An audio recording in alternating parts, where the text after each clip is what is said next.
देर रात जनपद देहरादून के सहजदारा कालीघाट में बादल फटने से भारी तबाही।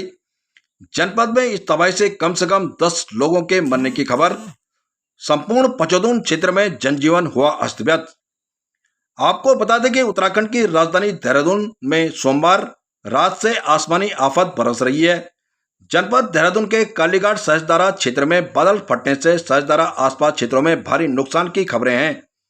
बताया जा रहा है कि नदी का जल स्तर बढ़ने से एक पुल भी बह गया, साथ ही नदी के किनारे लगी दर्जनों दुकानें पूरी तरह नष्ट हो गई।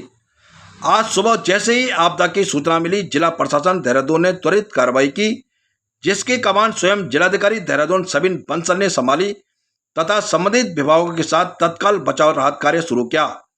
इस मौके पर जिलाधिकारी के साथ एसएसपी देहरादून भी मौजूद रहे। सूचना है कि इस तबाही में जनपद में कम से कम 10 लोगों की जान गई तथा कुछ लोग लापता बताए जा रहे हैं। वहीं मूसलाधार बारिश से निकट प्रेमनगर स्थित नंदा की चौकी के पास राष्ट्रीय राजमार्ग पर पुल का एक हिस्सा भी टूट गया।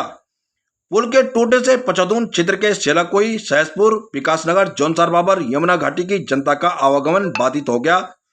जनपद देहरादून के आसपास आपदा की स्थिति में ग्राउंड जीरो पर पहुंचे डीएम देहरादून एसएसपी ने आपदा प्रभावित क्षेत्रों में बचाव राहत कार्यों में तेजी लाने के निर्देश, साथ साथ पचौदून क्षेत्र में आई आपदा के कारण अवरुद्ध सड़कों को जल्द से जल्द खुलवाने के निर्देश भी दिए। सूचना आ रही है कि चक्राता जौनसार बाबर क्षेत्र की मुख्य लाइफलाइन पर जजरेट के पास पहाड़ी से पत्थर गिरने से एक स्कूटर सवार की मौके पर ही मौत हो गई तथा स्कूटर पर पीछे बैठा व्यक्ति घायल हो गया। ये लोग कालसी से सैया जा रहे थे। आइए सुनते हैं आज की मूसलाधार बारिश से जनपद में कितना नुकसान हुआ, क्या कहते हैं डीएम देहरादून, सुनिए उन्हीं की जुबानी। उत्तराखंड प्रहरी न्यूज चैनल संपादक विनोद रोहताण की ये रिपोर्ट।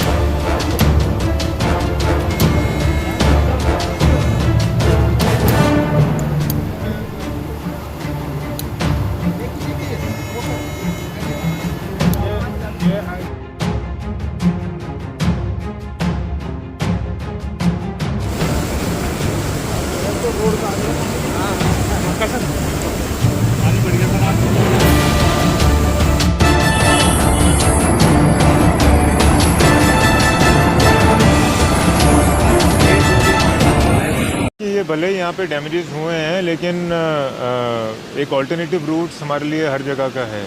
तो जो हमारी एसेंशियल सप्लाईज़ हैं या कोई इमरजेंसीज़ हैं वो बाधित नहीं होंगी। ऑल्टरनेटिव रूट सारे मैप कर लिए गए हैं ताकि हम कनेक्टिविटी को सुचारू रख सकें, और बहुत जल्द प्रयास किया जाएगा कि जो हमारे मेन स्ट्रीम रूट्स हैं इनको भी हम जल्द ही रिस्टोर कर देंगे। डैमेज असेसमेंट किया जा रहा है। By evening we will be able to share the exact picture of the losses, कि कहीं पर भी हमारा जो लॉस ऑफ लाइफ है उसको हम मिनिमाइज कर सकें और लोगों को सेफली इवैक्यूएट कर सकें टू सेफर प्लेसेस। तो अभी प्रथम वरीयता यही है, और जहाँ पर हम उनको इवैक्यूएट करते हैं वहाँ पे उनका उचित प्रबंध किया जा सके, रहने का और खाने का और मेडिकल हमारी सप्लाईज़ का। और उसके बाद हमारा प्रयास रहेगा कि जो जो कनेक्टिविटी बाधित हुई है वहाँ पे हम जितनी जल्दी हो सके अपने पीडब्ल्यूडी की मशीनरी और लेबर को डिप्लॉय करके उनको हम रिस्टोर करा सकें।